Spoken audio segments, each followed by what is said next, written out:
Well, good evening and welcome. Welcome to Rangers Radio. Join myself, Fox, here on the show this evening. As the one and only Port Bear and young Juicy. How are we doing, gentlemen? I'm very well, Ox here. Looking forward to tonight's show. Plenty to talk about. It should be a good one for us to discuss and debate, and also the callers, mate. Hope you're all well, Juicy as well. Oh, thank you, Port. Yes, good evening. Good evening, Ox. Good evening, Port, and good evening to all our friends listening tonight. A double portion of Juicy this week. Long time since anybody said that, Port Bearer. Double juice. A wee doubler, eh? Can't hide a grafter, can you? Ox here and double bubble there. Who does that remind you? Oh, I know. Somebody I know would work a minute's silence. How are you, Juicy boy? Very well, my friend. Very well. We'll discuss my contract later. Oh, Fox says you can have any percentage rise you want, mate. Oh, Even more than the junior doctors, mate. Oh, 35%. Thank you very much, Ox. Yeah. But you've got to remember that 35% of what, Juicy? Good point. Usually starts with a minus, Juicy, as well, by the way, just to let you know. Right, okay. Tempered my expectations. I have tempered my expectations.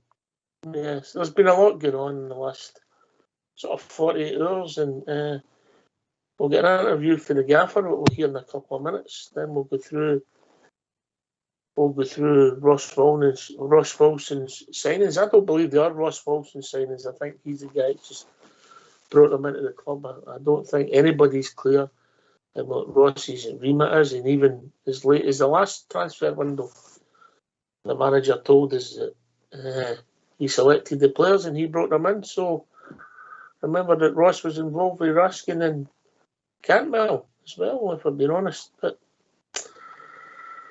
he's gone and we move on. I mean, I think it's a positive thing when you become a negative force. Sometimes you just got to move on for both parties. Port Bearer.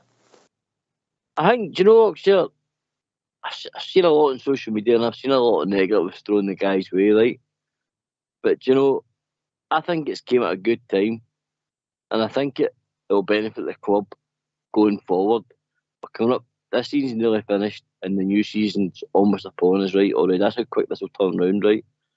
And obviously, I think Rangers will move forward to get another sporting director, unless they make Michael Beale like the old school manager that goes and gets his own players.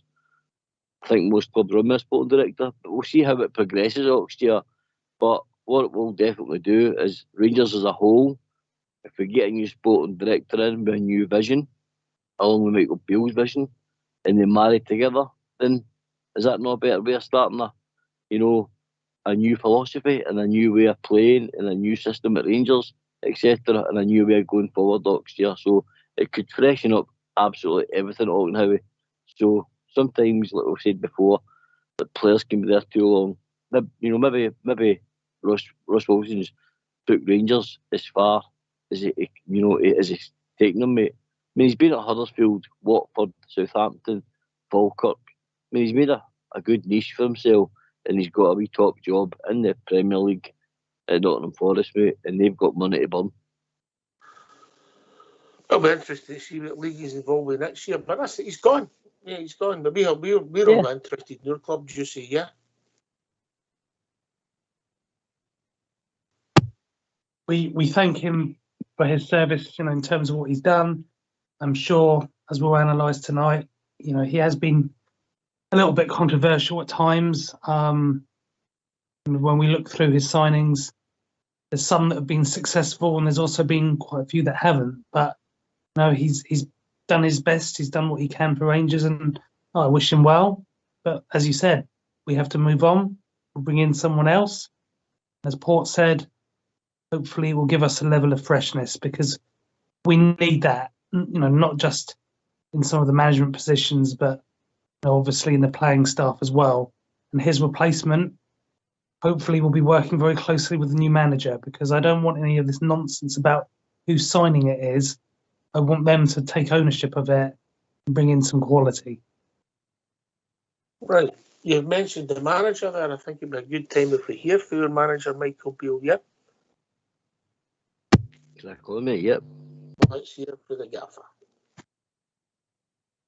Michael, if I could just get your initial reaction to the news that Ross Wilson has departed the club as sporting director.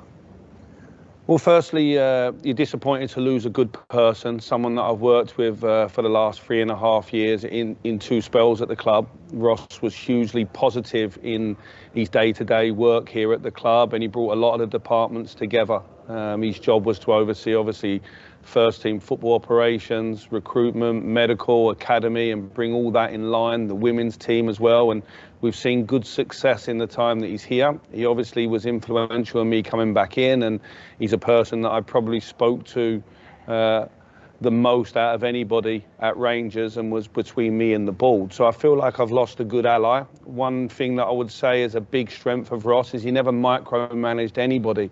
He allowed people to grow in their role and do their role to the fullest. So in the short term, there is a void in terms of Ross leaving, but the heads of departments are ready to step into their role, and myself, a lot of the plans going into next season in terms of pre-season and our eyes on recruitment is already been done.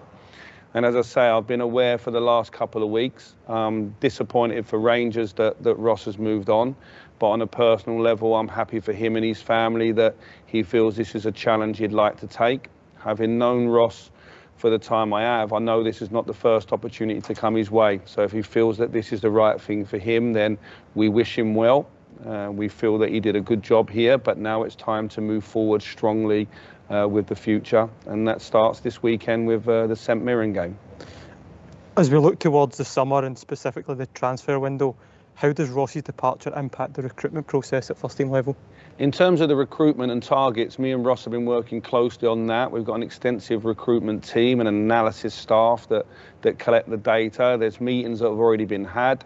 And recruitment and pre-season is very much been finalised, and now it's just ticking 1 or 2 boxes on some areas. Maybe some players that see their future elsewhere, maybe some players we think as well. But in certain, the main part of recruitment in terms of identifying players has already happened. Now it's about just executing those deals. And in the short term, as we continue our league and our Scottish Cup campaign, what does Ross's departure mean for you and the team? Well, he doesn't play and score goals on the pitch, but he does give a positivity around the environment. I will fill that void as manager and overseeing some of the departments for the moment, strongly supported by Stuart Robertson and John Bennett and the rest of the board. As I say, we have a really experienced staff. Ross allowed people to flourish in their roles as heads of departments. So the heads of departments will naturally step up, and then we'll see how we go. There's only a small portion of the season to go, maybe 6 or 8 weeks.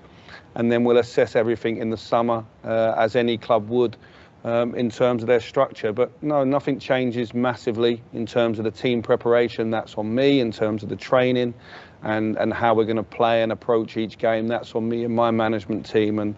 And we've trained well this week, and it is work as normal in that essence. Just looking ahead to Saturday's return to league action, how's the squad shaping up fitness-wise? In terms of the squad from last weekend, Connor won't return. He'll be more likely to be back for Aberdeen, or certainly for the semi-final at the end of the month.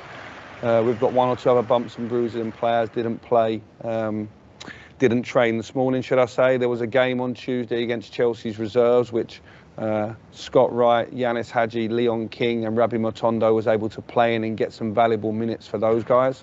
So we'll assess again tomorrow and then pick the squad for the weekend. And just lastly, what sort of challenge do you expect from St Mirren on Saturday? Well, it's strange having played 21 domestic games that we haven't played against St Mirren yet. It was obviously the last game before the international break. They've been going great guns. I think they're 3 points off of third. And the European football's very much an opportunity for them to go and grasp it. We are entering now into a part of the season where you play the teams in and around you. Aberdeen and St Mirren are those teams, and then we go into the split. So it's likely we're going to play both those teams 2 more times, not once.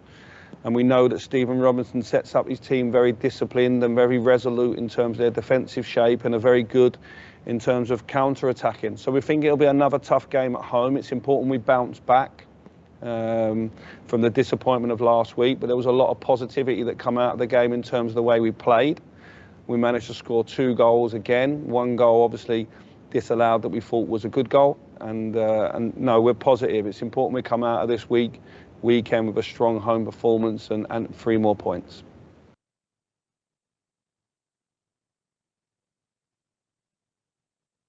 Well, thanks for that. Didn't really give a lot away there. Obviously paid tribute to Ross Wilson. So we move on, Port Vale, yeah. Obviously been involved in the pantomime that's English football. There'll be a lot of money maybe for him and his family. So but he moves on. He's a guy behind the scenes. We're more interested in the guys who play on the park. Port then, Juicy. Aye, mate, look, listen, a manager alluded to his head offers before, and me and you, when we got him, that Ross Wilson came with a reputation of a director of football, of being a good at his job. So, like you said, we move on. Michael also alluded to the heads of the departments. He allowed them to grow and develop. He didn't micromanage. He didn't get too involved. He let them get on with their jobs and didn't interfere too much, which, so that's Michael Beale. We're expecting these members of staff next year to step up the recruitment, and scouting staff, whatever they may be, the medical department, etc. You'll be expecting these guys all to step up to the plate and, maybe like I touched on earlier on, maybe they won't go down the route of director of football, mate. Maybe they'll expect these guys to, basically develop and progress further in their roles. So I think that was quite good to hear as well. And then he mentioned, obviously, recruitment. It's already been sorted and done. They've discussed that. And it just proves a club Rangers size, mate, never stand still. So we all think Rangers go all rushing in, July transfer window and just start buying players. But he mentioned it's all but sorted, apart from the few outgoings that the guy said that might need to move on. So I think it was pretty straightforward there, mate. Jesse? Yeah, it was nothing that I wouldn't have expected, to be fair, in terms of the words that he said. I'd like to think he had a good rapport with a guy. Like he said, he's known him for a while, over 2 stints. And look, let's not focus on all the bad things, guys, in terms of the signings that he's brought in. There has been some quality as well. We will break it down. But he doesn't intentionally set up to bring in bad players. It's just, if you look through any footballing technical director or whatever the roles have been called over the years, not every single person that's been in charge at any club has a perfect record of bringing in players after players after players that are consistently successful. Unfortunately, it doesn't always work that way. I just hope that we take our time to bring in someone who's well qualified and can take over. If they've already done a lot of the preparation, Oxford, for the next few months in terms of targets, and a lot of players will perhaps already know their future in terms of those that are potentially departing the club. So I think a lot of that work is done. No reason why I wouldn't disbelieve what he said there.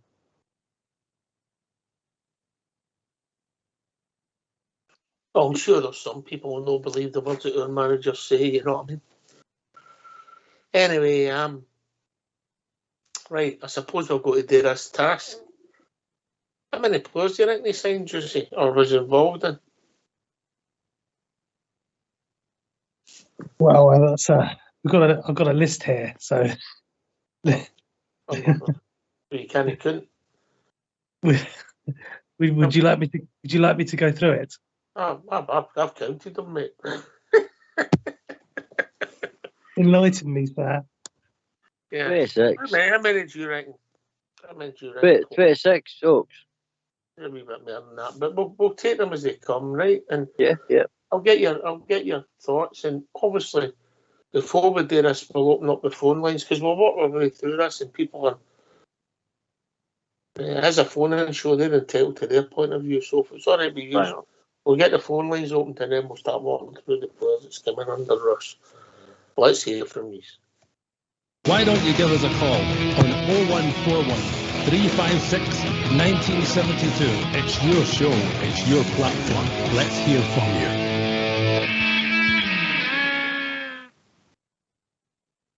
Okay, what are we going for? Hit and miss or jury out? What do you think?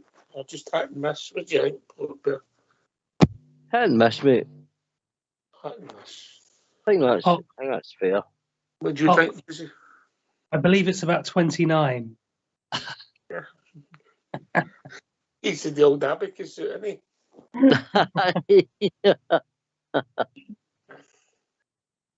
Right, okay. First one in the door. Yanis Hadji, Port Bear. Right, you know my opinion on him, mate. Made an early impact. He's winning against Tibbs. Then he's double against Braga. A great night at Ibrox. The Ibrox baby moment. He was on loan from Genk and we made that $4 million summer transfer. And in my opinion, mate, he was key in that role, the 50-50 to win, in my opinion.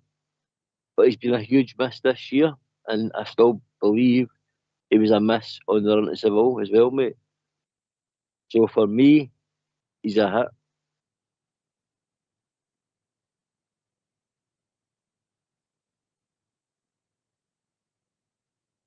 Juicy? Undoubtedly a hit for me too. He got the 11 assists in the season that we won the championship. Obviously, he got injured in the latter half of that season, didn't he, guys? I think he was excellent for us. I know some people have made comments on his sort of lack of pace and some of his skills, but from a technical point of view, thought he was a superb player. And it's just really unfortunate how long he's been out. And I really hope that he gets a little bit more of an opportunity before the end of the season. I don't know what will happen with him in the summer. He's probably one of our more valuable assets from a financial standpoint. It's a hit for me, for sure. Can I take the Fifth Amendment on this one? No. No, all right. He's a miss for me. Yeah? Right, on you go. Only because he's a £4 million signing, mate. Yeah. As we signed as some new potential. He's been unlucky for injury, and I genuinely believe if he'd have stayed fit, we would have won the league last year, because I think he would have made chances and scored a goal because of the knack in certain games. I don't think he'd influenced Europe deep in the rounds. He could have helped us in the final, and I think he's been unlucky with an innocuous challenge to miss another horrendous injury for such a young man. 91 games he's been involved in, 15 goals. He's got undoubted ability, but like a lot of the players we sign, when he disappears, he goes missing. But he is very young. He was relatively young when we signed him. He's going to be 25 this year, so he certainly was a peak of his powers. He is an asset because of his name, but we see it slightly different. Right, okay. Next one, Port. Some of these are correct. Next one, Florian Kamberi. I don't want to spend any time. Miss. 1 goal, 9 games, signed from Hibs. Yep, miss for me. Tuesday. Next. Thank you. Right, the next one. Right, Calvin Bassey. Well, Juicy Bear. Absolute beast. I mean, in such a short period of time, someone who captured the hearts and minds of the fan base. You could see the smile on his face every time he played. Little bit of controversy towards the start with the COVID things, so perhaps wasn't quite the start that he wanted. But how good was the boy from then on? Once he got into the team, we had real, genuine competition in that left back spot between him and Borna, and then of course he started to play in the centre back position as well. Absolutely owned it. Was fantastic in his final season for us. And we can still remember him in the Europa League final. Individual performance-wise, he was absolutely wonderful. A big, big hit. What better? Outstanding success story, mate. The man who became a boy, brought from youth football from Leicester. It's just rightly said, went on the season of his life. I think you spoke about this before when it comes to purple patching players. Sometimes it's best to cash in when their values at the value obviously we sold them for. And he's went for big money, mate, in a short period of time. And he won't be forgotten, Calvin Bassey, mate. Still part of 55, and he's, as I said, he's just on a big club in Europe, and for me, a massive hit, especially coming from youth football. For me, there's two Calvin Bassies, if that makes sense, Port, yeah? Mm-hmm. If you take the Calvin Bassey that was on my books to 2000, Christmas 2021, he was a miss. And then he just had that period where he was just unbelievable and infectious. And the fact that he bought £23 million into our club, an undoubted hit, mate, an undoubted hit. Next one, Port there. John McLaughlin. There's two John McLaughlins, but carry on, Juicy Bear. He's done bits and pieces, but ultimately he's going this summer probably, and we'll probably only remember him for some of the bad moments.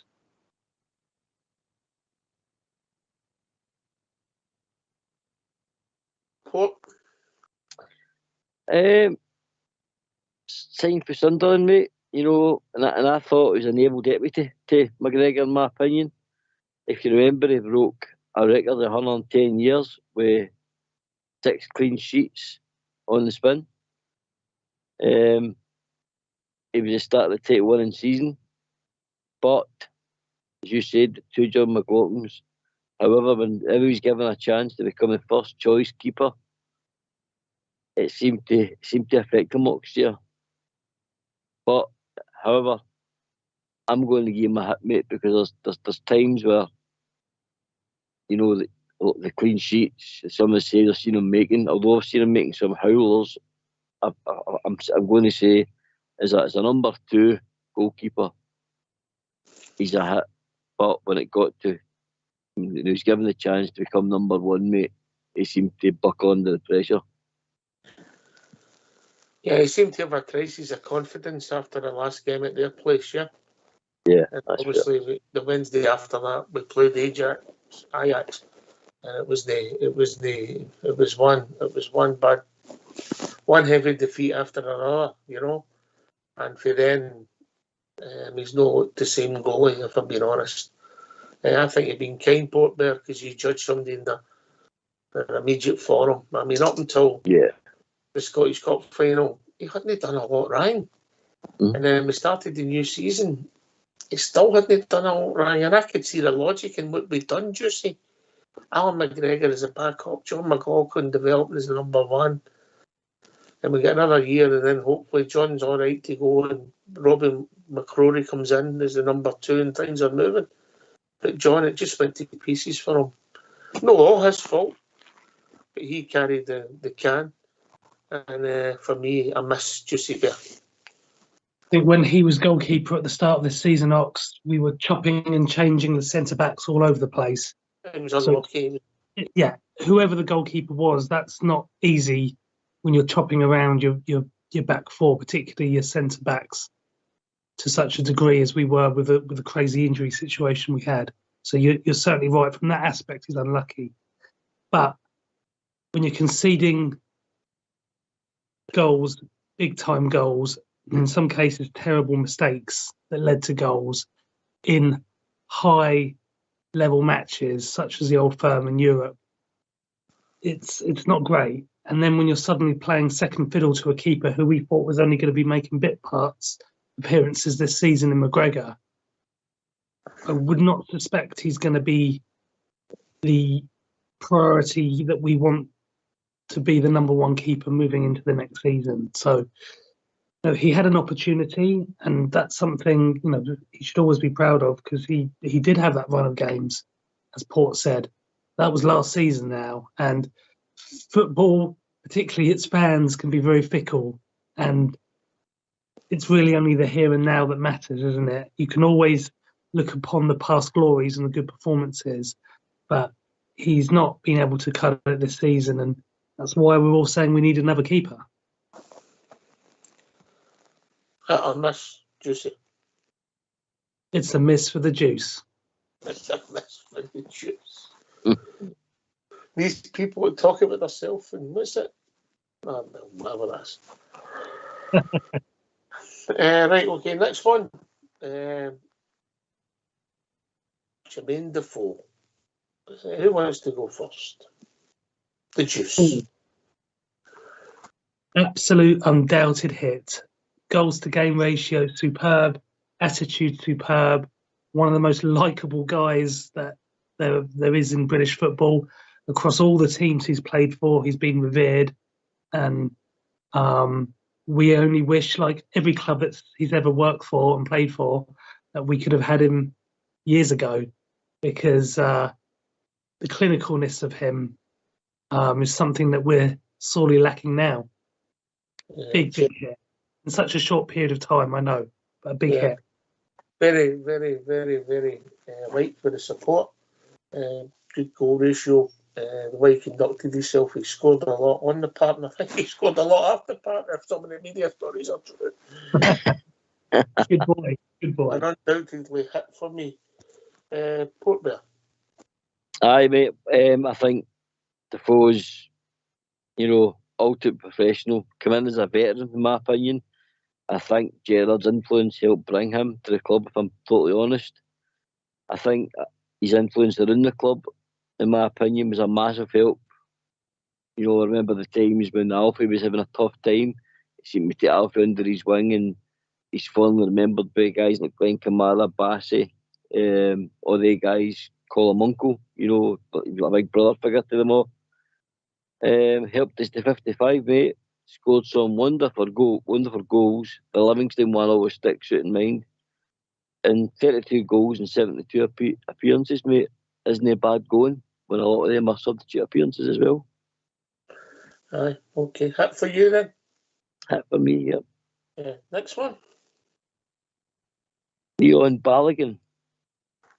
I liked the big game, mate. I thought he was okay. I mean, I understood it was time to part my ways, and we did miss him. We have missed him this year, and obviously it looks a mistake when you let him go, but we brought in two other defenders, and we thought we didn't realise it. Well, maybe with John, his history might have told us, but Ben Davies was cropped, and then Connor Golson gets cropped, and we've got the two young boys, and we wish we had Leon. So the short time was raised, the way he conducted himself, it's a hit for me. That header he scored in the European run was magnificent. He played his part in that, and he played his part in 55, and it's a hit for me. Aye, I've got to agree, mate. A definite hit. I think it was a shrewd buy that we were forced into, if you remember right, when Nico Kranjčar, big Nico Katic got the injury to his knee, a Nigerian international. He was a free transfer, very versatile, experienced, and I agree with you, mate. I think we probably should have get him for another season, if I'm totally honest. It'd be interesting what the punters say about that. I think we should have kept him. I understand the logic of what we've done, but I think in hindsight it's ended up a mistake, Juicy. Well, difficult, Ox, trying to look into the future and see that most of your centre-back team at one point or another is absolutely dead with injury. That being said, though, I don't think he did too much wrong. I would have loved to have seen him stay for another season. When you consider really the versatility of the guy as well. You remember in the Old Firm match where he started on the right back position, didn't he? Because we had injuries there, and he was absolutely superb. He was the man of the match. So he had a level of versatility as well. And if you remember in that match, we were really down to bare bones as well in that game. So liked him. I think he was unlucky to not get another year. But if we'd already made commitments in terms of players and we'd already perhaps identified those guys, maybe deals were already going through, then maybe he just thought it was best to move on. But yeah, he was a hit, and I think he was a popular player. All right. Okay. Next one, Port.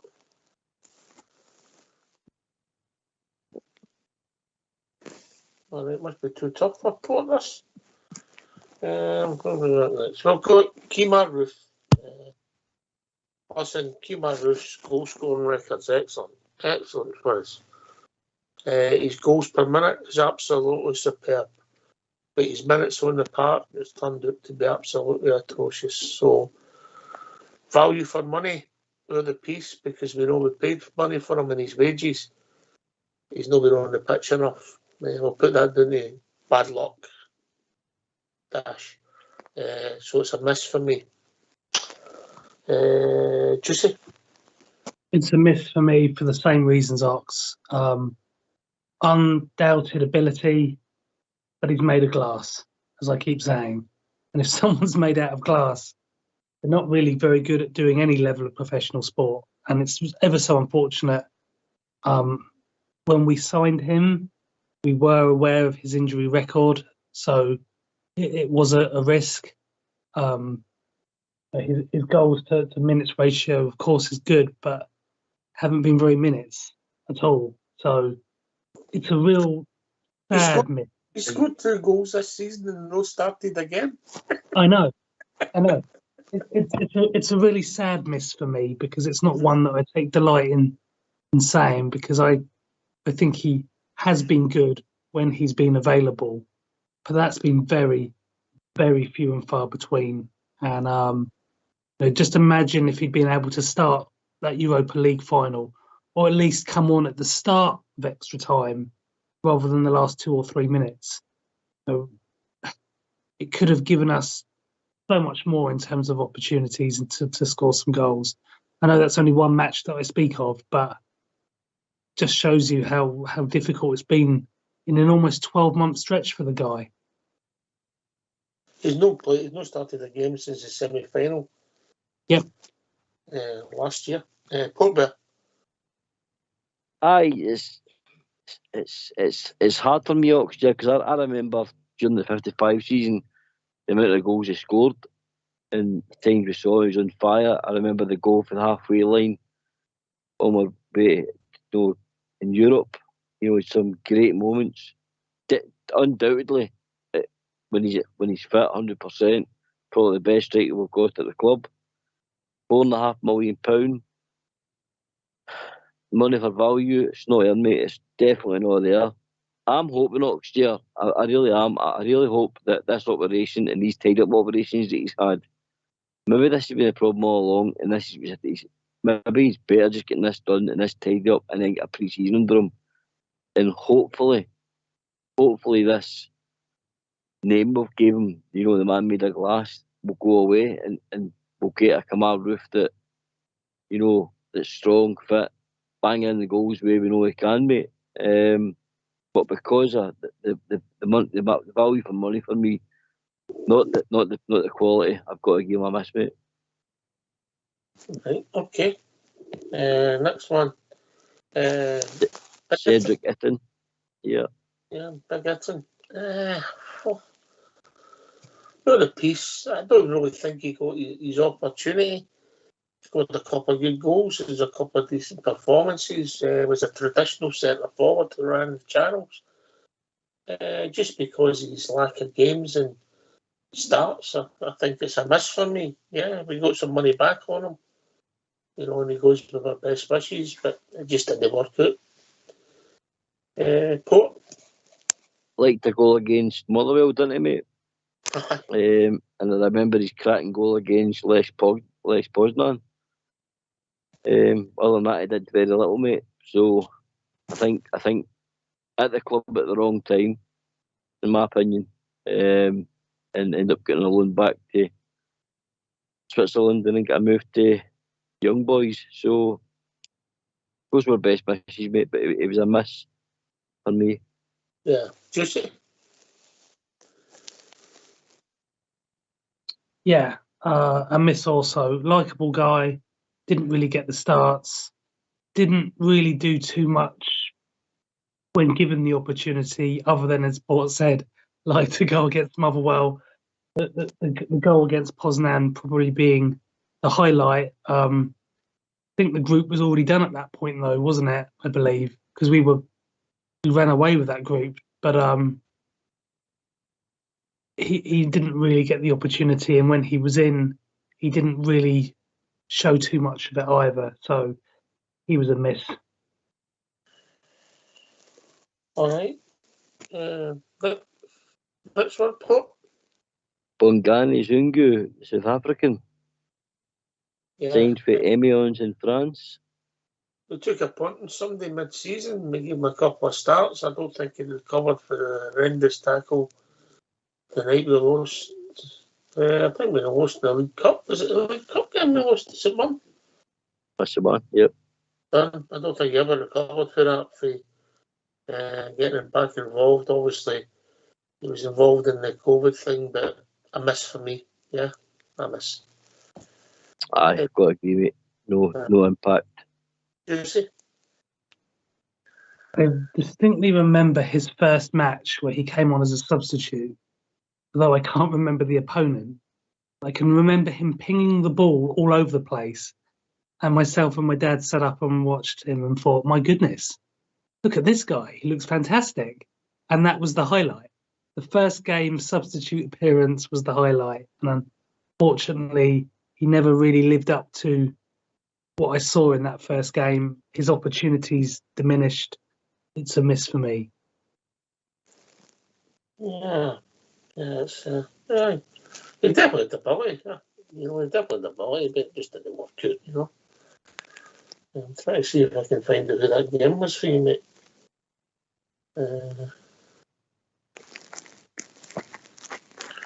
That game would have been. I'll just stick with it. That was against Hamilton. We won 8-0. See, there you go.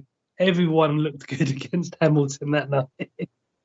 When you're coming on as a substitute, and I don't know what the score was when he came on, but you're going into a side that's playing with a level of swagger at that point, and it probably allows you to play with a level of freedom, doesn't it? Even though that's your debut, and we're all so elated at that point. Come on at half, mate. Come on at half time. Yeah. All right. Good spot. He dug that one out, didn't he? He certainly did, mate, yep. Yeah. Next one. What? Jack Simpson. All right. On you go. 13 appearances, 1 assist. A guy we got on a free transfer, with, a big centre half with potential. He was playing the Premier League with Bournemouth at the time. England under 21, under 21. And made very little impact. I think you couldn't get a sheet of sandpaper under him, mate. Couldn't he? When he was jumping, he just couldn't jump. He didn't look aggressive. It was fit relatively quick. I remember it being relatively quick, but just did not seem to settle in your game at all, mate. And he had opportunities because there was injuries at the time, especially the left side of your defence, at the centre. And he's with Cardiff now. So, in my opinion, mate, for a 23-year-old boy, who Rangers gave him an opportunity to play, at a decent level, he's a miss, mate, for me. Aye. He's 6'3" or something, and he jumps about 5'2", didn't he? Yeah. And I watched him actually, Leeds versus Cardiff in the cup time. a few weeks ago, mate, and we just looked the same player. But we took a punt on somebody who's young to see if he's got potential. It didn't work out, but a miss for me, Jussie. Can't remember his disciplinary record being great either when he did play. Yeah, miss for me. No great loss to the club in terms of outgoings, I don't think, and what we paid for him. So some things just don't work out, and he clearly didn't get many chances anyway. Miss.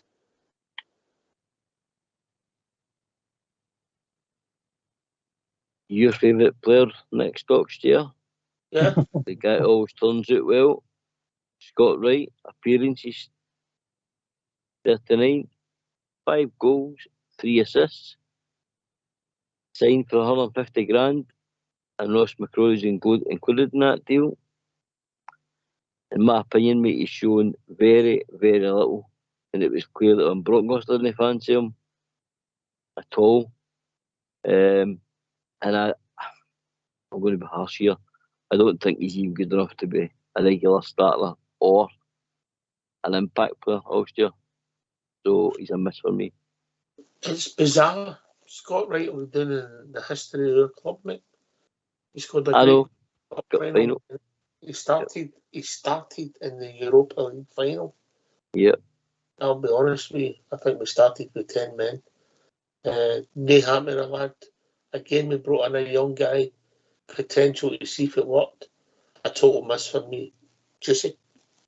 I'd like to just caveat what you said there regarding the Europa League, if I may.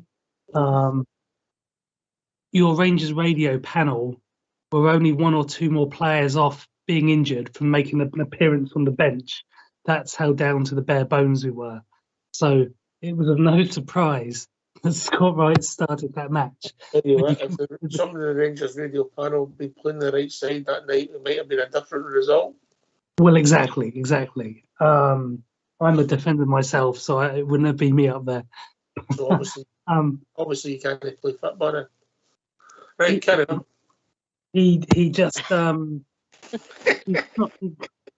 not worked out, and that's a very low return for 39 appearances. Albeit, I know a lot of those have been as a substitute, of course.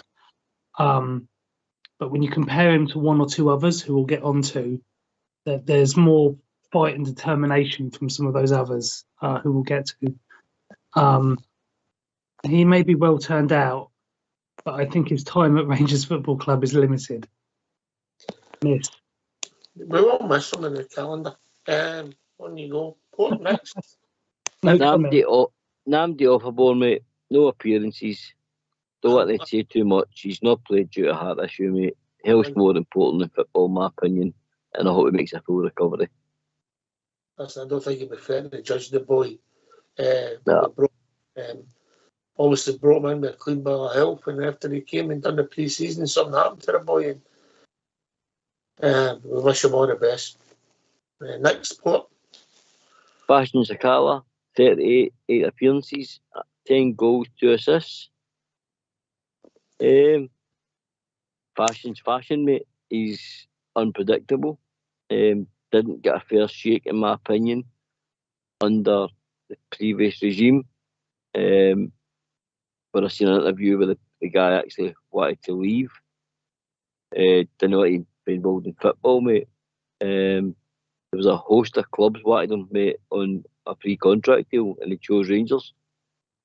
He's had a great season this season. Where did you get your stats, mate? How many games? 38 games on the site that I'm on at the moment.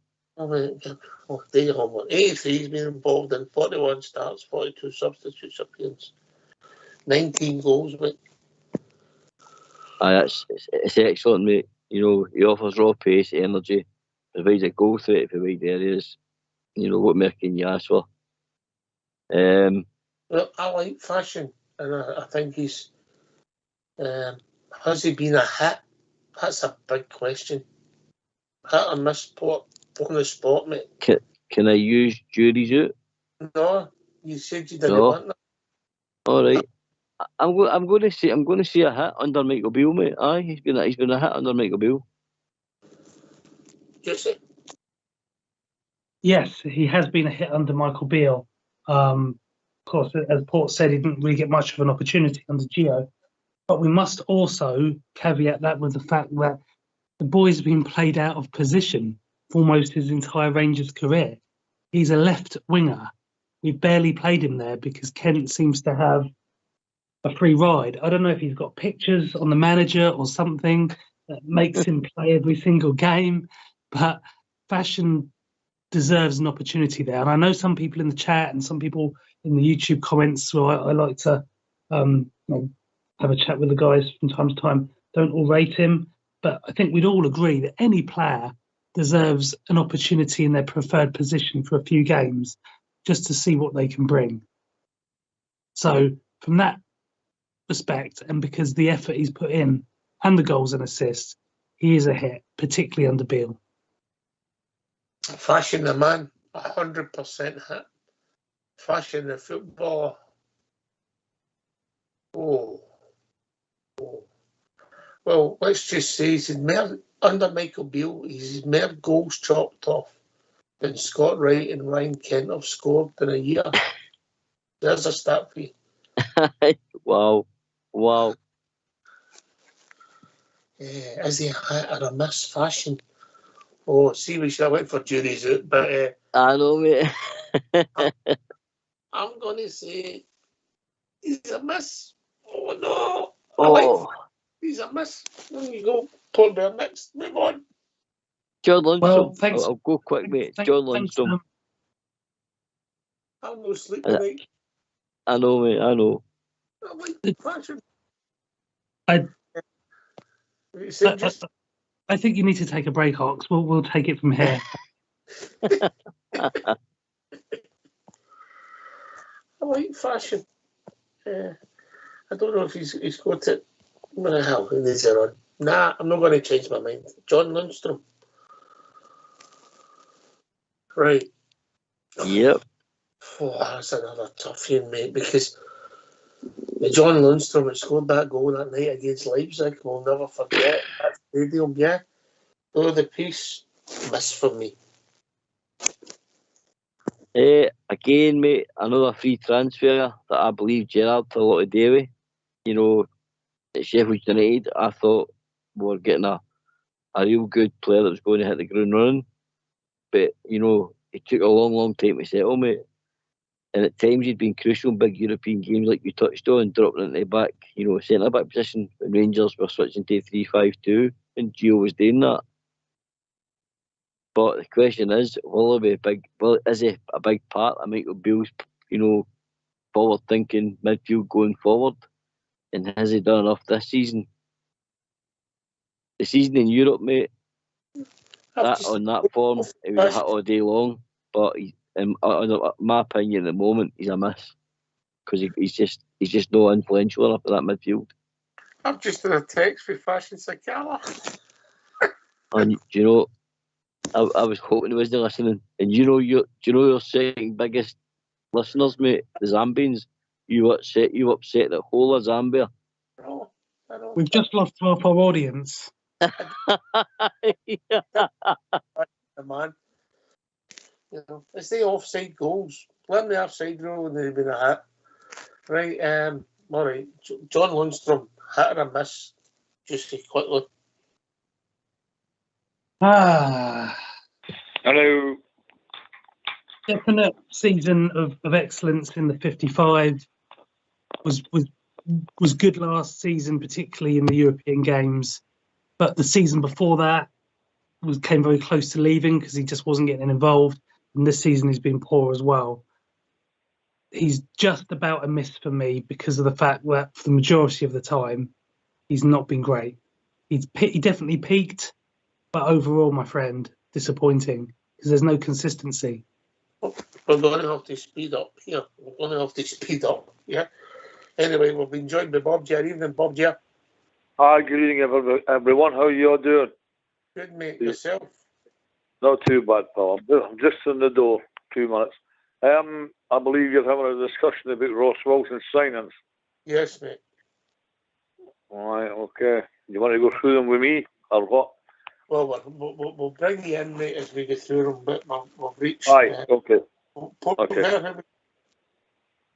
Our next player is Juninho Bacuna. Obviously, come in, moved on quickly. I think we actually made a bit of money on him, I believe, but for me, We got him on a free. I think he was a miss, mate. Yeah. Yep, in my opinion, a miss. The only positive note is we brought him in free and we got 1.8 million for him. Juicy. So, I don't really remember him playing in many matches. But yeah, good on from the profit side, good financial move, total miss on the playing side. I believe he get rare reviews for his performance against Argentina for his country. Yeah. Good on him. Do you remember him, Bob? I remember him. He didn't play often, the boy. Had some nice. Well, definitely miss. It's some nice touches, a laddie, but that was about it. Next one, Port. Who we got next? James Sands, Mr. Versatility. Come in at a time on a 2-year loan deal. Young international. There was we hope was going to develop under our management, but it didn't work out. And I think it's unfair, mate, because I don't think he played his position a lot of times where I thought he'd be strong. But whenever he stepped into wherever he was asked to play, mate, he done the best of his ability. But he's a miss for me, mate. A miss for me. I feel a bit sorry for the boy. He got a wee bit used and abused. That's not the right word to use. Abused, right enough. But he was a result of a guy that moved about the positions. And it didn't start well for him. We lost at Aberdeen, and I didn't think it was the right call of throwing him in that night up there. And Giovanni didn't help him, and for me it was a miss. Juicy. Yeah, I agree with what you and Porter both said there. Similar to what I was saying about Fashion, just not quite to that level, but like Fashion, played out of position, and really hard to judge someone when they're having to be a utility guy playing as a centre back, which is obviously such a crucial position. So yeah, an unfortunate miss. Bob, yeah. I agree. He was a miss. To me, he wasn't mobile enough. And to coin a phrase, he wasn't Rangers class, the boy. As you said, he was mucked about from here to there, and he couldn't get in the team consistently. And for me, no, definite miss. No good enough. Next one, Port. Ahmed Diallo, mate. Big money move. Arrives with huge fanfare. To Man United.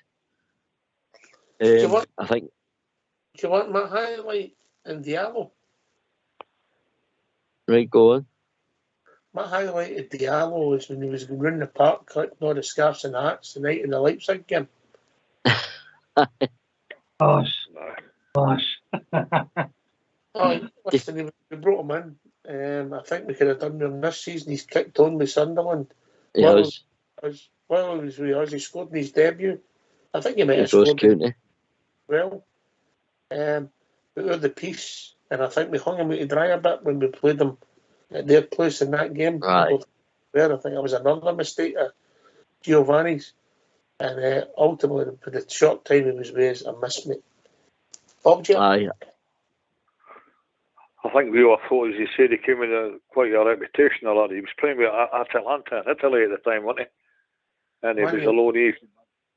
He was a loanee from Man U, and we all expected him, as you say, to go into Parkhead that night and tear that Taylor and Union, and it never. Rangers were doing to 10 men that night. I mean, never kicked a solitary ball that night, the laddie. And to me, a lot of the time, do you mind that time at Tannadice? I think it was Tav that played the ball through to him, and he just stood.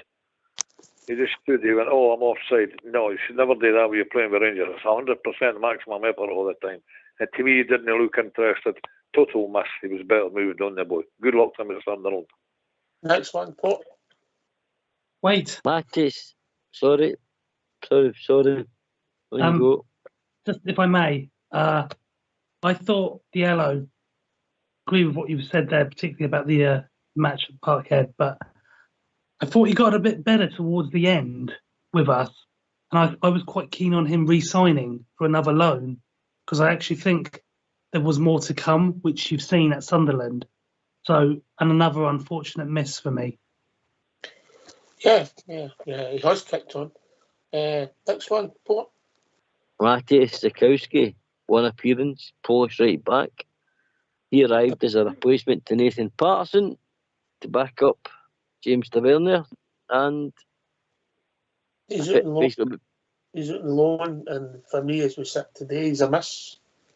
I agree. Yeah. I agree. Juicy. Miss next. Yeah. Let's move on to the next one, Port. This one's going to, get us all going. Aaron Ramsey. Oh. Came with a massive Welsh superstar. Juventus, Arsenal, was brought in to be the, I think I think I mentioned the show that night Oxford. I think I mentioned this could be as big as Gaza.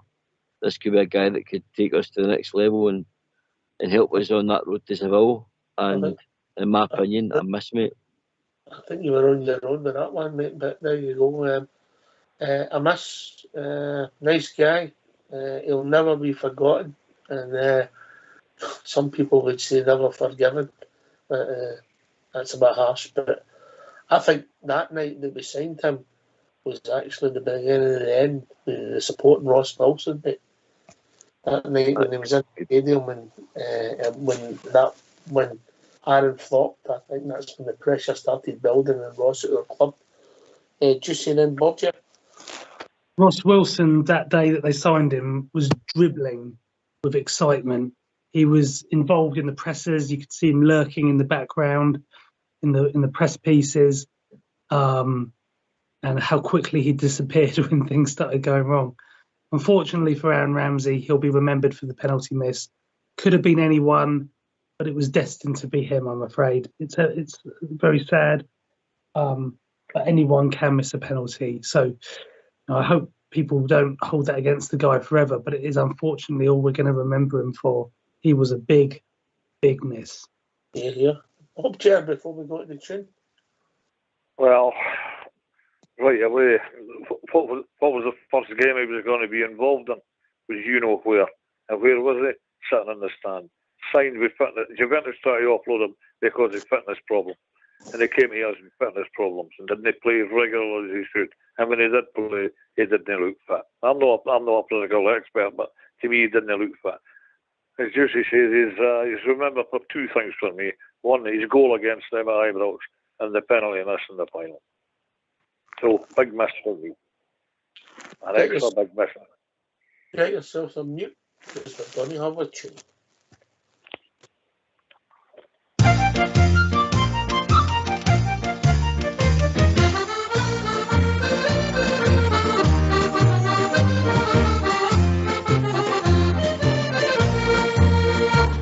Now there's a pub in Green Street where all good prodigies you will meet. So come down here and together we'll have a jab. A welcome there you will receive, so good that you won't want to leave. A fine wee pub is Saltcoats Mermaid Bar. You'll hear the sash, and Derry's walls, just like in your own wee orange halls. The banter here you will enjoy, as long as you're a proddy boy. A good time in the Mermaid is had by one and all.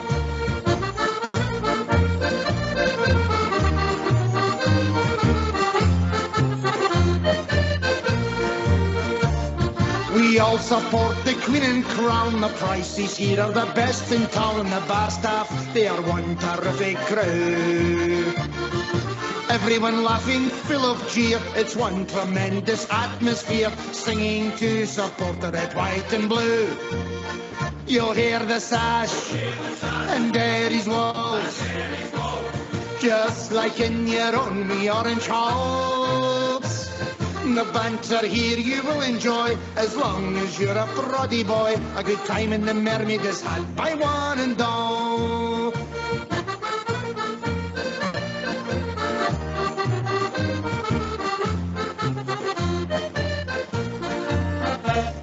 It's nice to come to the Mermaid Bar when Rangers are playing at Ibrox Park. You'll forget your worries and all your cares, singing songs against the Thames before you watch the Rangers win, for everyone here supports the Teddy Bears. You'll hear the sash and Derry's waltz, just like in your own wee orange halls. The banter here you will enjoy as long as you're a proddy boy. A good time in the Mermaid is had by one and all.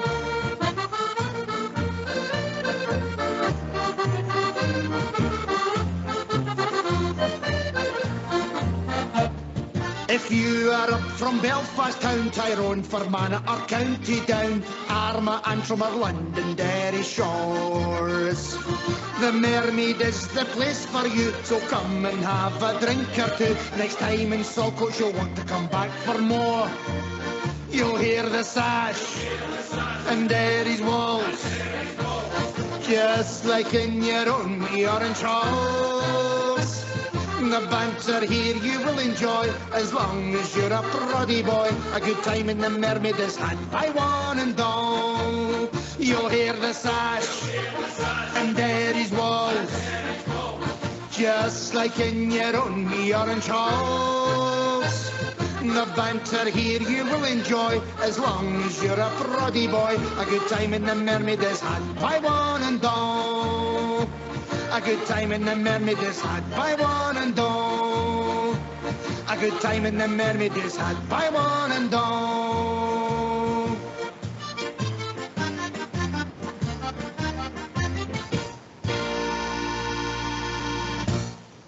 Why don't you give us a call on 0141 356 1972. It's your show, it's your platform. Let's hear from you.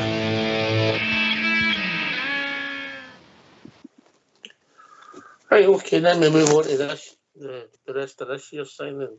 Port Bear next, quickly. Let's move on because we need some debate, yeah? Yep. John Sutton, mate. At the moment, and this is not to do with his back pass, just because we've not seen enough of him. It's nearly a full season and he's not hardly played. Miss. Juicy? Yes, agreed. Miss with hopefully the opportunity to change that in the near future. I agree. Bob, yeah? Perhaps here John Suter will come good. That's a shame about the boy's injury problems. He's got a history of that, unfortunately. Who signs him? Ah, well. But I think he will come good. Good player, John Suter. So I'm a wee bit undecided here, but we'll say Miss for the moment. Port? Aye, mate. I think up until the mistake against them, I thought it was a decent game, mate. I thought it looked steady. I really did. Come out with the ball, he looked assured. He looked, you know, so, One game. Talking about as a signing. Ah, Miss. sorry, he's a miss at the moment. Thank you. Move on. Next one. Antonio Cholak. Oh, that's a good one. I'm going to go last for this one. Oh, this could be another fashion moment. Hit and miss. Juicy Bear. No.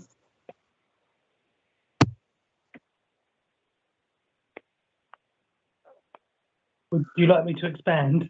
We've never had a word up, so carry on. Miss. Definite miss. He started well-ish. Hasn't really been too involved under the new manager. No, he started with an injury and Bill came in. So bad timing. We've seen that he can score goals. We've also seen him struggle to adapt to the system that we utilise, playing the way that we played with Alfredo up front. So I think it's going to be a really big summer for him as to whether he even stays. I want him to do well. I do want him to do well. So please don't think that I'm shooting him down. But he's not done it in a lot of big games when he even has had the opportunity. He's been very hit or miss on the pitch. even though at the start of the season he looked quite good. But that was a while ago now. Miss. Oh, 27 starts, 17 goals. Juicy's got my miss. Port there. I've given him a hit, mate. I think, he came in for some early stick. But when Gio turned the team round to suit us playing to him, his strengths with crosses and getting more guys close to him, I think he's definitely one of my biggest goal threats. But under Beale, like Juicy says, I don't think, and I think you have to develop them and can develop at that age. We rely on a forward that's got a lot of movement, Oxtear, and links play and gets back in the box. But I still give him a hit because his goal ratio is absolutely phenomenal. Up until he got injured, he was on course to get 20 plus. Because his number of goals, I'm saying he's a hit. I think he's actually his best game for us was under Michael Beale away Easter Road. It's a dodgy hit, but because his number of goals in such a short space of time, minutes on the pitch, because he's come off a lot to give other players game time, he's no stayed on, etc. If there was a jury's out, I might have went for that, but I'm going for a hit. Bob, Jeff? I think I'm with you, Ox. The boys never I don't think he's quite fully recovered from the injury he had, but up until then, he was finding the back of the net regular, yeah. And he had a really good game that night, Easter Road, as did the whole team. But I think Wolak's going to be nothing more than a squad player if we're going to be bringing in new people. That's what we have to. But I would keep a hold of him for another season. So, yeah, it is a dodgy hit with me as well. Due to the amount of goals. Yeah, next one, Port. Next one's Tom Lawrence. All right. If you take the number of games he played, he was excellent. He grew into the game. I think his best game was actually away in PSV, if I'm being honest. But because of the injury, he's been out the team for so long, it's a miss for me. What then, Juicy? I think he's one of the players, mate, that we wanted to rely on, and we were all asking for players that hit the ground running, and I think he was one of the ones that did hit the ground running. He fitted in immediately, looked dangerous in the box, he worked hard. You said the right in PSV, I thought he was outstanding that night. I'm sure he's going to be a massive part of Oxford under Michael Beale because I rate the boy highly. I'm going to give him a hit Oxford. I've seen enough of him that he's going to be a good player for Rangers. At the moment, he's a hit.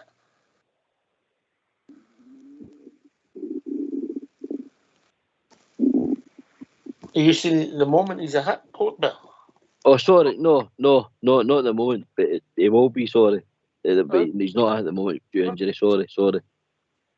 Yeah. Yeah. Hit or miss, come on. He's a miss. Right. Juicy? He's a miss. I can barely remember when he played. The PSV game obviously was a big standout, of course it was. But it's such a long time ago. He's been injured for so long. He's a miss. Hope he stays. No reason to say why he shouldn't. And I think there's the potential for him to be a big hit, as Port said. Next one, Port. Oh. 2 words. Matondo, miss. I don't even think we have to debate that. The biggest miss at the Euro summer signings because we've seen nothing in a competitive match. Bob, Jim? Well, absolutely. Total miss. That's it. Can't even comment on the boy. He's done nothing.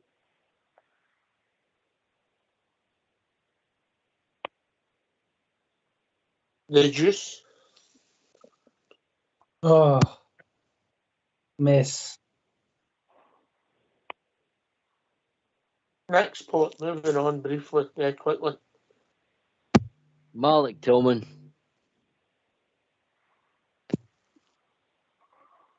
hit for me. Brought him in as a young lad. Scored some magnificent goals. And potential, yeah, he's had some shocking performances, but overall, a hit for me. Juicy? Yes, I think people always worry about the last game, don't they? But he overall has been a big success for Rangers. A bigger contributor in goals and assists than Aribo, who you could perhaps say was his direct predecessor in that position. We want to see him do it in Old Firm matches because I know he hasn't really risen to the occasion yet in those. But how could you not want to sign him in terms of his age, the ability that he's shown? He's only going to get it better off. He's going to be worth the money. Cheers, mate. Right. Yeah. So, hit, I think, yeah. We all agree a hit. Bob, yeah, hit.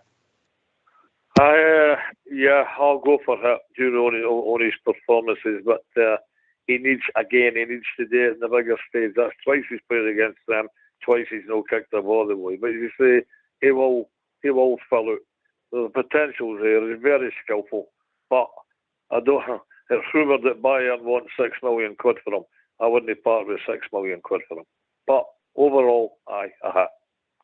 It's no twice he's played against them 4 times, Bob. 4 times. Well, he's never kicked the ball 4 times. I know that. Next one, Port, briefly. We want to move on and get some callers in quickly. Yilmaz. Not seen enough of him. Bad injury. He's definitely got ability, but as we sit today, miss for me. Juicy? Yeah, similar to some others that we've mentioned, miss, but hopefully will come good. Yeah. You, Port? He's sure enough in games last year. We know he's got ability, but up until now, he's a miss. Next one. Port? Yep. Ben Davis. Well, if you take it up to about 60 minutes on Saturday, he's a hit. If you take it after 62 minutes, he's a miss.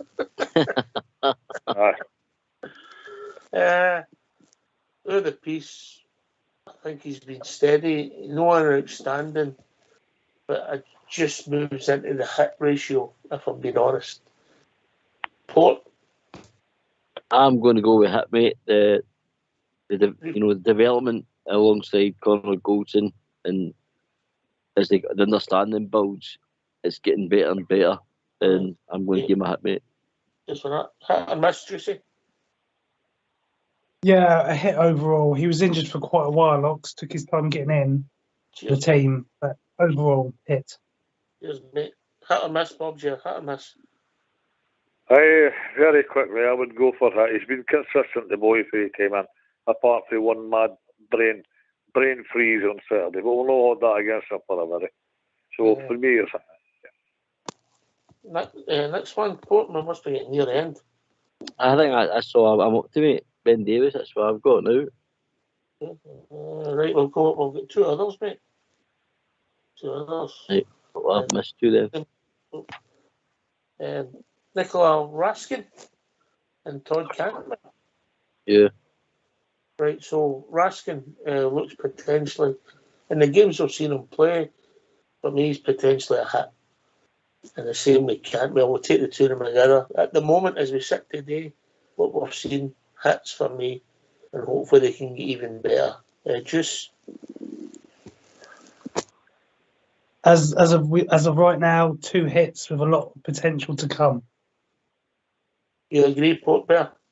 I agree, mate. Forward thinking, youth, exuberance, and the way forward, it's the future of the club, mate. Hit both of them. Talking about youth and exuberance, we've been joined by Alex Webershaw. Evening, Alex. Good evening, Ox here. Good evening, Port, Juicy, and Bob J. Everybody keeping okay? Good, mate. How's yourself? Thank you, mate. I'm good, thank you. Oh, I'm good now. I'm finally over it. I've just listened to your debate. It's been quite interesting. Do you think we really need a director of football now? Oh, that's a great question, Alex. That's a great question, because I keep saying this, we don't exactly know what his remit is, Alex. Does that make sense?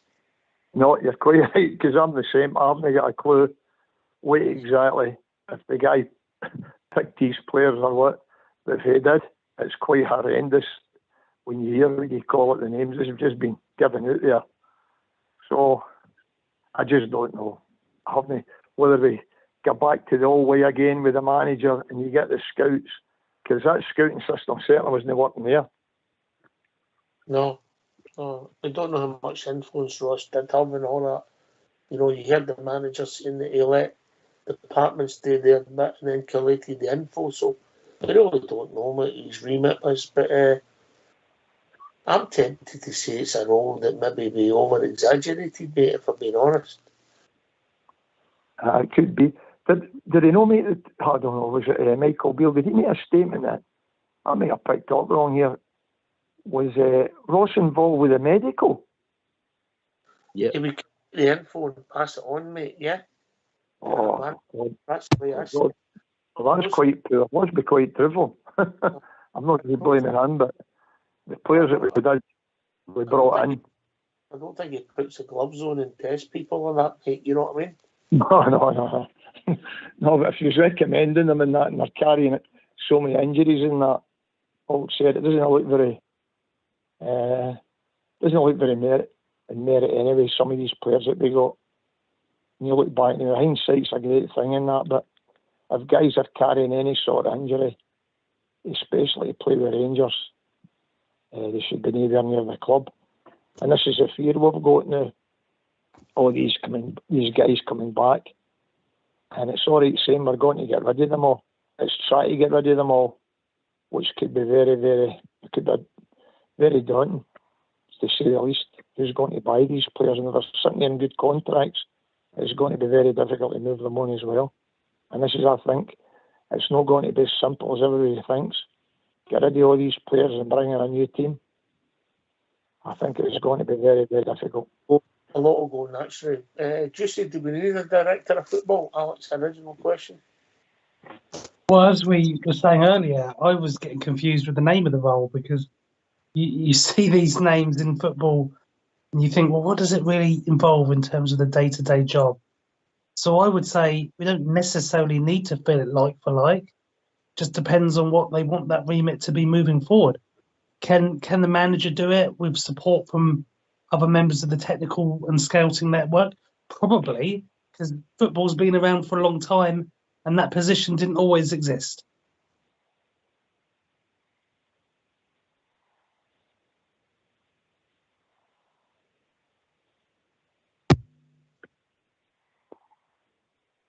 That's why I mentioned it, that's why I mentioned it at the start of the show after when Michael Beale gave his interview. He alluded, like I said earlier on, he alluded to he's got a team there who weren't micromanaged by Ross Wilson. They were allowed to develop and go about their jobs, and develop, whether it be coaching, scouting, medical, whatever, So I just think it sounds like to me his remit was like the team leader, if I put it that way, and he overseen these departments, but he allowed them to grow. So maybe Rangers feel, maybe John Bennett feels that the current staff that are there are more than capable of taking Rangers forward, scouting, looking after the medical stuff, and it could save a big salary next year. Potentially. Talking about big salaries, we've been joined by old David. Evening, David. Evening, boys. How are we? Good to hear you. Good to hear you, Bob, dear. I tuned in there, but earlier there, I thought I tuned into Jukebox Jury. Who's this? Who's a hit and who's a miss? I said, I've got a wrong channel here. I've got a wrong channel. That's that guy Davey for the 60s. It's not the first time you've been in front of a jury, is it? Yeah, we could do with Jukebox Jury, I'll tell you that. Great show, guys, great show. Just regarding what I was wanting to say to you, with Ross Wilson, do you think that's a case of, was he pushed, or was that mutual, or a bit of both? because I think that's something that's been Brad just doesn't turn up out of the blue. Well, Nottingham Forest got rid of their guy, didn't they? And then maybe it just appeared, and obviously that league's awash with money, so it might have been a financial reason. The timing looks as if it's, for a lot of the supporters, a popular bit of timing, and it's maybe happened at the right time. I'm just going to say it's unique circumstances, or be kind. Alex, we wish her. I just think it's a merry-go-round. It's the same with the players and that. They just seem to fall into position. When some manager leaves, another manager's there to take up the mantle. And I think with Ross Wilson, which been going the last maybe couple of months in that, with the Union Bears and that highlighting it, I think maybe it just came to ahead. And the first opportunity to go there, I think he just worked it. But there you go, they must see something in him as well, so who knows? I certainly, when you aim up some of the players in there, as you've said before, it beggars belief. But hey, you forgot about something, Alex.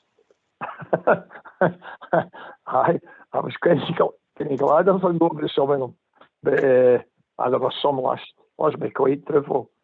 So I know it's a gamble. Every transfer is a gamble and that, but some of the ones that you've just mentioned there, and you're on about the Aaron Ramsey and that, and everybody, let's be quite truthful, when he signed that night, everybody was really delighted.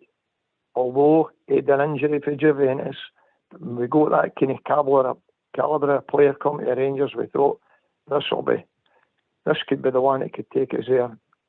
And there you see what happens. He's injured, he never really gets over the fitnesses, albeit he played and he scored a goal against Celtic. And you're right, you'll always remember for the Europa Cup final, we were all there anyway and he missed the penalty kick. But the thing is, if it had went another way, the ball went in, it could have been different as well, his career. And yet there that guy's went on now, he's the captain of Wales. So, I just don't know. But it's one of the ones. He's away and that's it, so we'll see what happens now.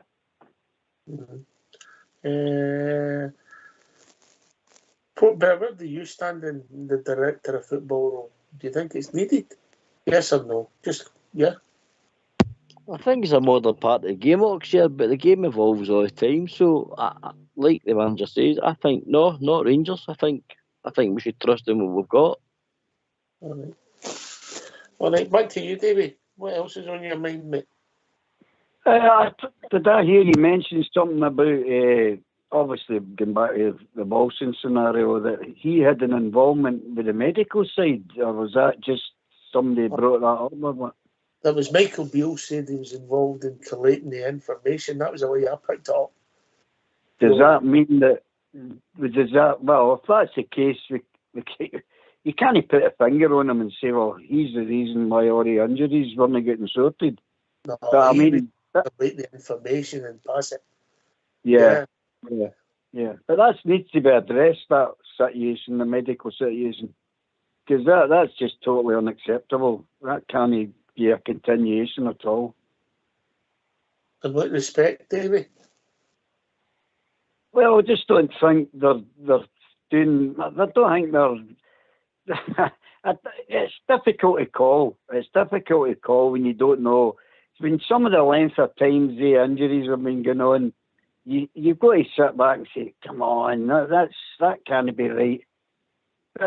And there's too many of them either, so I just don't think people there are doing their job right. They need more qualificated people with more qualifications and better knowledge of what they're doing, because I don't think they do. Here's an example of the people you think it's been out too long now. Well, you look at Lawrence. Mm-hmm. What happened to Lawrence? He had an injury and then he got a second injury in the way back in training, didn't he? Yeah, well, Roof as well. Roof's an honourable.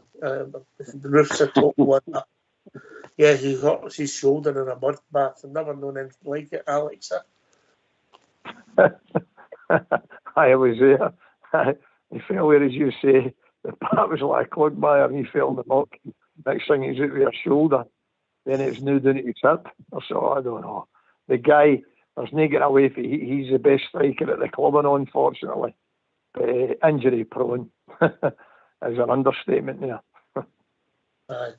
Apart from Ruth, take Ruth out of the equation. Go on, Davy. I'm not trying to put you in the spot. I'm just. No, it's fine. I mean, that's that poor guy with a heart condition.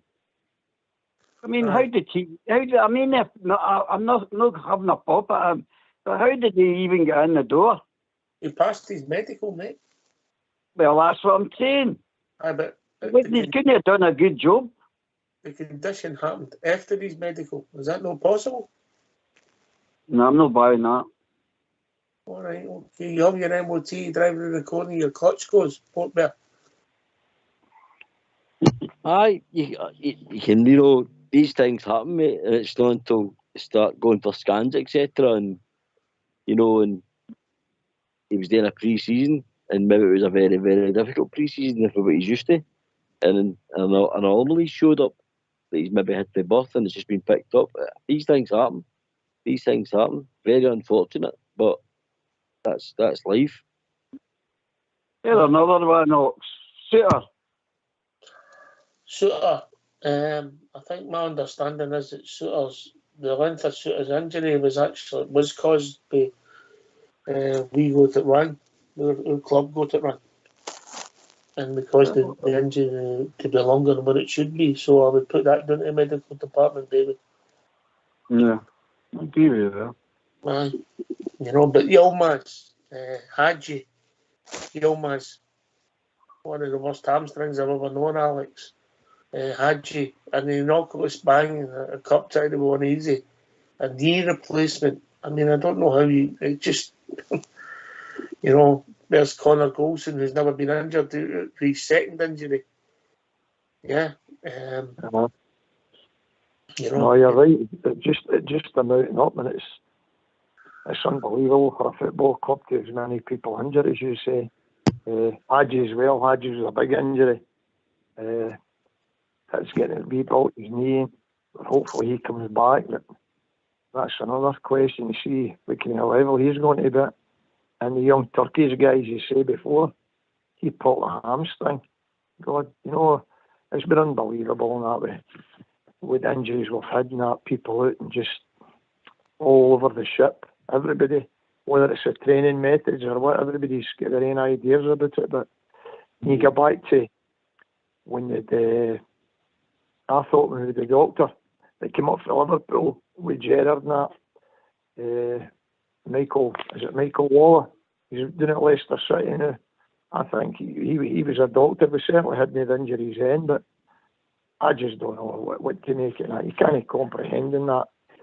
People sign that, and next thing they're playing, and the next thing they take a slight injury and all, and then it seems to get bigger and bigger and bigger. I've never known it in my life before, but one team has many players in it. I was really wanting to change the thing. I was going to ask another thing there. It's basically about Michael Beale agreed that he was quite successful there, albeit the Old Firm game there, and how we played that. I'll ask a simple question. See if he gets through these games now, the next 2, and that's 5 games we play Celtic, and we don't beat them. Do you think his job's in jeopardy? I think so you're talking about these 3 games we've played, then the next 2. This season, 5 games in one season, Oxford. No, I don't this season, but I'll pass it round. I'll give you my opinions and I'll pass it round. I don't this season, mate. But if we started next season and it didn't go well at the first games, I think pressure would grow, especially if we got a bad result against them. Because I believe the first game will be at Ibrox. So I don't think this season, but I think next season you could be in a different place, if that makes sense. Justy Bird Port and Bob Chair. Oxjoe is entirely correct. If he loses the next 2 this season, and let's be fair, they're 50-50 matches. No, there's no gimmies here. He will definitely get the summer, that's for sure. The investment they've made in him will last through the summer. he loses the first Old Firm, which will be at Ibrox, he'll be under massive pressure very, very early. And then it's going to be really difficult. What then, Bob? Chair? I've got to disagree, Ox. Here, I'm going to be controversial here. We can't keep chopping and changing managers just because, you know, about the result against that mob across the city. Aye, it's important. It's very important because ultimately sometimes these are games that, you know, you have to win the league. But you can't give the guy, you know, part of a transfer window mid-season January where you can't really get players. You can get, my manage to get Canfield and Raskin in, but you're never going to get first choice players in, and then give them the summer transfer window and expect that out of jail and go to and blow teams away. I think I think we need to be in this for the long haul and let the guy develop this team the way he wants to. 3 or 4 transfer windows Ox year and then judge a guy. Because I think if we just keep chopping and changing, turning it up, starting again, how do we progress Ox year? I don't disagree, mate. The answer I gave was if we didn't win the game, we'd be under pressure. Yeah, but that's just the nature of the beast, mate. That would be 6 games against them. I think that's the point Alex is making. Bob, Chair? Well, what can I say? The guys have covered it really well. And we all know that the focal point of your game is beating them. If we beat them, we go on a high, we get the bragging rights, etc. We're not the way it works.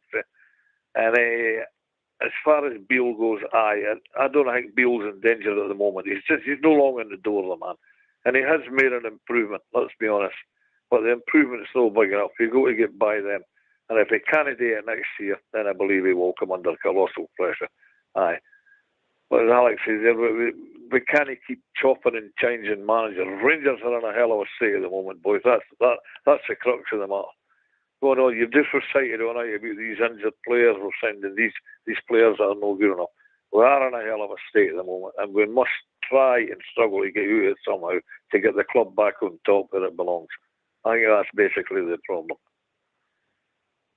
Maybe the board had the game of hit and miss before they decided to get rid of Ross Wilson. Well, there you go. Aye. No, what you say, Doc's is spot on. There's no way you can judge that guy, no way. Well, even if they lost all the games, which will not happen, there's too many there. The tree needs to be shaken, and a lot of that, what we've got there, cannot be there next year. Because we are going backwards. If they stay, the ones that we've been talking about month after month after month, he must see that now. So then you can judge him if who he lets go, who he keep. I can't see him keeping many anyway.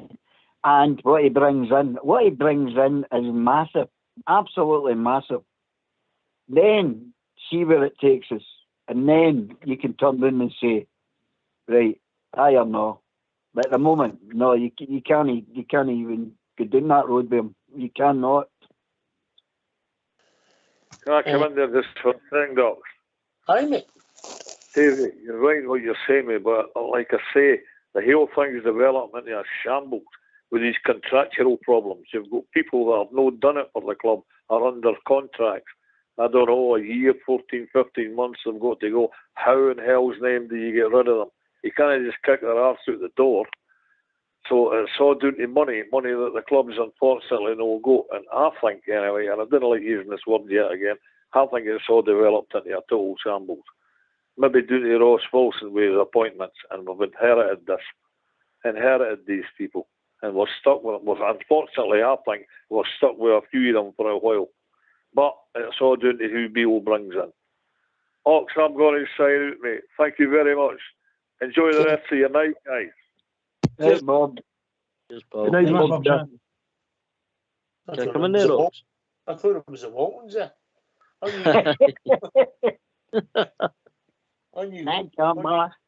No, it was just to echo what Bob Ger was saying about, you know, the shaking of the tree.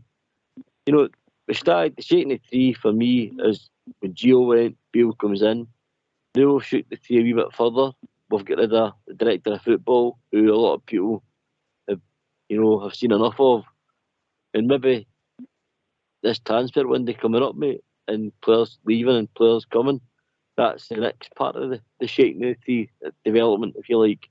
So maybe we're on the right track, Ox, here. But this is a change is good, and I think it's just trickling along nicely.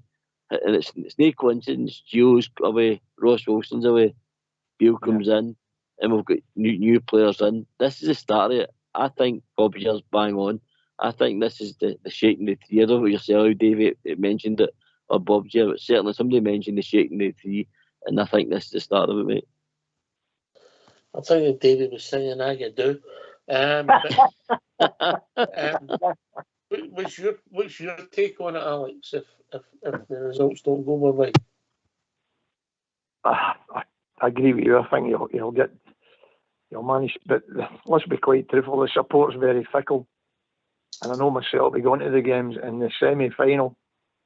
If he doesn't get a result there, things really get heavy with the support. It's all right saying, aye, he'll get time.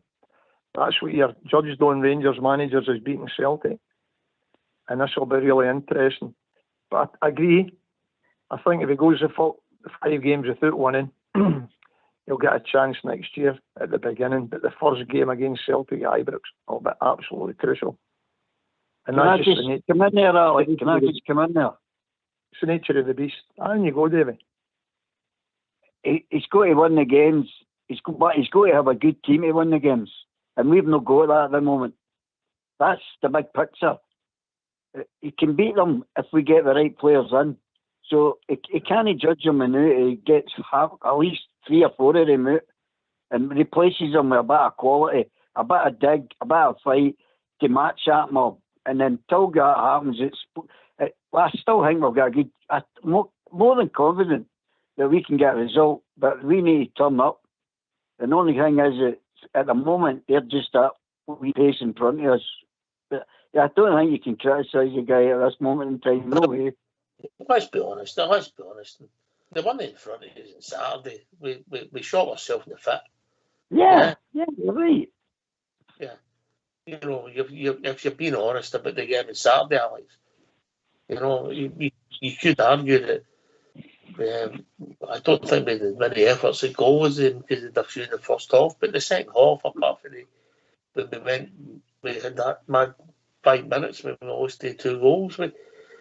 We controlled it up till we lost the first one, and then we rallied. We had them on toast, you know. You know, they're the pace. You know, if you make mistakes like that, you can't comprehend. The game at Ibrox was 2 mistakes as well. So that's for things, mate. You can't. No. When you put them on there, they're just basics. The defensive, what do you call it? Celtic don't need to take an opportunity like that because it's hard enough trying to beat them without giving them chances right on a plate. I'm just saying in general, when a Rangers manager plays Celtic and it's 5 times in the one season and we don't, I hope we beat them, but if we don't beat them, the pressure gets right on them. Serious pressure. And it's all right saying on here, the fans will be up my arms. This is what it's about. It's all about beating Celtic to win honours. That's all we've got to really beat. So we've got to get a team. Alex, you've got to have a good team to beat them. I know, but he'll get the manager will be the fall point. He'll be the fall guy. That's all I'm saying. David, the manager takes the blunt of it. This is the bottom line about it. Getting good players and that. Everybody's on there get rid of half the team. It's all right saying that. It's trying to get them off the bill. Who's going to buy them? Get the contracts. But Bob Gear just said there. It's not as simple as that. It certainly not as simple. So maybe we've got come and go another 2 or 3 players is what we're going to have. I tell you what else, with the greatest of respect, and I think he's been a good player for us, consistent. Giving Connor a 4-year deal at his time of life, Juicy, just doesn't make sense, does it? And there you are, that's his second spell injuries. He had some run for us. But the Suns of time wait for no man, eh? It's a big deal, and you've got to congratulate him. You know, from his point of view, it was the saga of the whole season, wasn't it? Is he going to sign? Is he not going to sign? We were shouting about it. Ross Wilson was getting grief from the fans that it was all being allowed to elapse. And then pretty much at the 11th hour, he re-signs for a massive contract. So, credit to him. But from a Rangers, club situation, he's only going to get more injuries now in the latter part of his career because, as you said, that's the way it goes. He's not likely to have a resale value from our point of view either, is he? So, real difficult one in terms of how we sort of move on with him. He's still been a big part of our club this season, and when he's been injured, it has shown.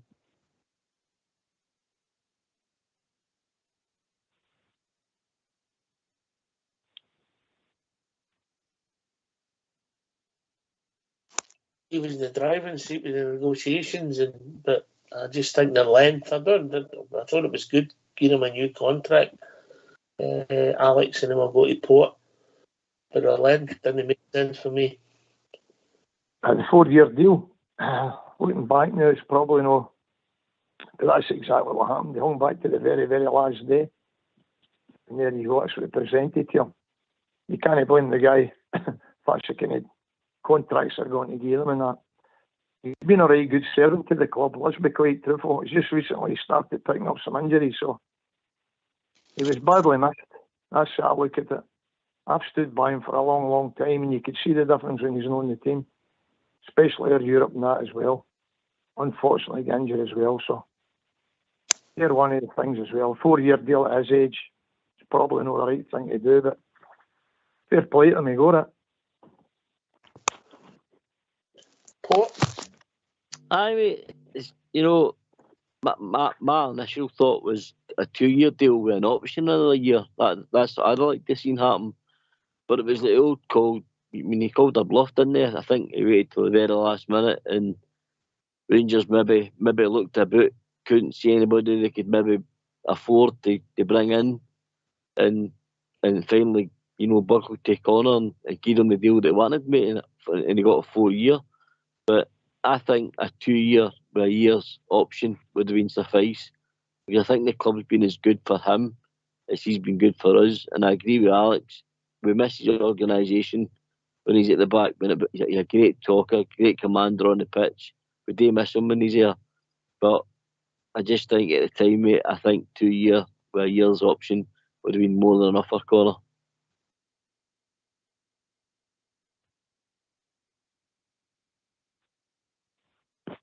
David? Sorry? What do you think?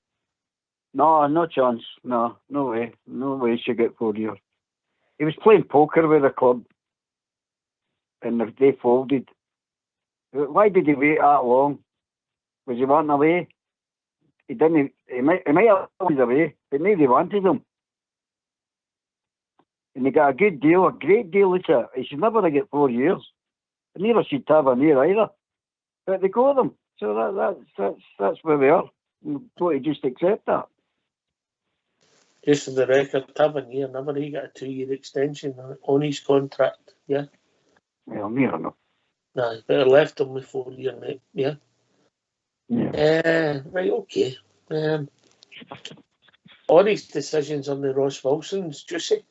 Let's be honest. He doesn't make every decision on his own. No, of course not. But there was obviously a determination from within the club, not just Ross Wilson, that they wanted to offer something to Connor. And him and his representatives obviously were tough on the negotiations. We were obviously really keen on wanting to re-sign him.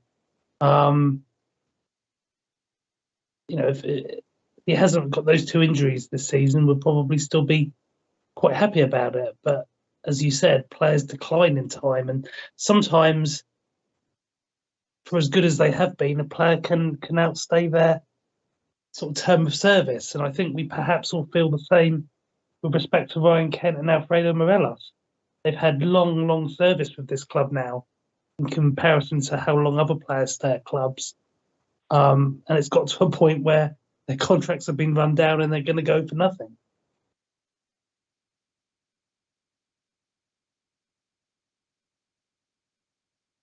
Yeah, I think we need that refresh. I think we need the wages freed. I think we need to I think somebody may shake the tree. I don't know if that covers it, but I think we need to shake hands and move on. And I hope people get the door in the right way after the Scottish Cup final with a medal in their hand and we applaud them out the door and we remember them fondly. I hope it doesn't peter out, Alex. Exactly. That's right. You want Scott Arfield and these kind of guys that's maybe getting moved on. Ryan Jack, that you could get a cup medal and the guys go with their head held high because they have been good servants to us over the years. And unfortunately, time's just caught up with them now. And we need younger players in there with a bit of pace. Yeah. But that's just it as football. Every level of football. That's just what happens.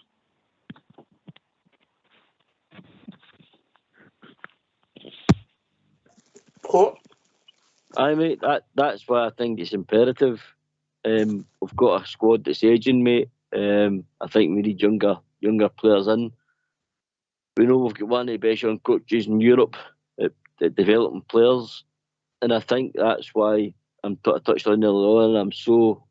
I'm so enthusiastic about Michael Beale taking this young Rangers squad when they bring in a few other youngsters, a few other younger men, take this squad forward, mate. But like I said, I think it could be 2 or 3 transfer windows, mate, and not just that one and the summer one to get this team fully firing.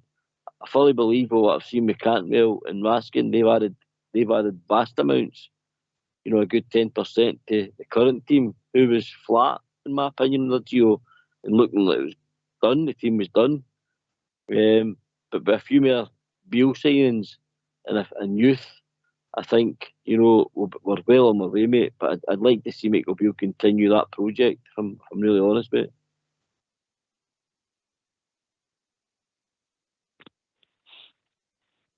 Yeah, I'm all in with Michael Beale and we'll see what it takes us, but modern football's a bit crazy, Davey, innit? You never know what's going to happen.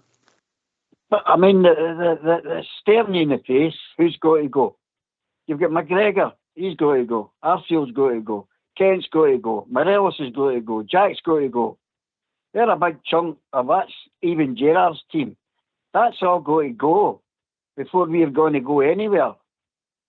And they own great money. They own big cash. So it shouldn't be hard to replace, get some decent players in. Most of their contracts are up this season. They're the easy ones, mate. Yeah. Well, that's a big difference, but that's five less. Aye. It's the other ones that, getting out the door to get even more and better quality in, Alex. That's the hard bit in it. The guys that got a year to go, they're never going to get their wages again. They're not going anywhere. Well, that's just it. You've just mentioned them. Matondo and all these guys, 28 grand a week, and he's not going to move. Although he's not going to get a game with Rangers, but he's going to sit tight. It's just the nature of the game now. Big Lundstrom, I don't know what his contract people's on about, they want him away in that, but he's still got another year, maybe 18 months of his contract to go. They're talking about Sholak now. No one to be the main, he's not going to be the main striker. We know Morelos is going to go. We know Ken's going to go, but their contracts are run down. As you say, it's the ones here that's got the contracts now to move them on to lesser money and to get a fee for them. That'll be the hard thing. And I think we'll be quite shocked to see who's left. Right, because a lot of our favourites will be going out the door. Some people like Ryan Jack. I'm a big fan, was a big fan. And still am a Stephen Davis the man, but he's reached the end of the road. Al McGregor, fantastic player for Scotty Arfield, a favourite. Morelos at time of worship. Kent's had a couple of games over his career that we thought, wow. But listen, you've got to keep moving on as a football club. You can't look back, you've got to look forward, Juicy. One of the biggest problems we've had over the last couple of seasons is perhaps the fan base and the club have had too much sentimentalness over certain players, and sometimes you've got to know when to get out, and that's the same goes for the player and the club. But as you said, with regards to the likes of Matondo, He's on big money. He's very unlikely, especially with the injuries he's had this season, to ever see that kind of money again if he leaves us. So, I want him to do well. I want him to become a really good player for Rangers. We've seen players join us and sometimes take a long time to come into it. Borna took like a season, for example. So I'm not going to give up total hope on a player like Matondo, but it's more upsetting when we've had such a big investment financially, Ox. But with players like Kent and Morelos, we can't let the sentiment of past achievements and their longevity get in the way of letting them go in the summer, because in recent times they're not cutting the mustard, and we need some freshness in this club. Well said, the juice. Well said, the juice. Port Bear.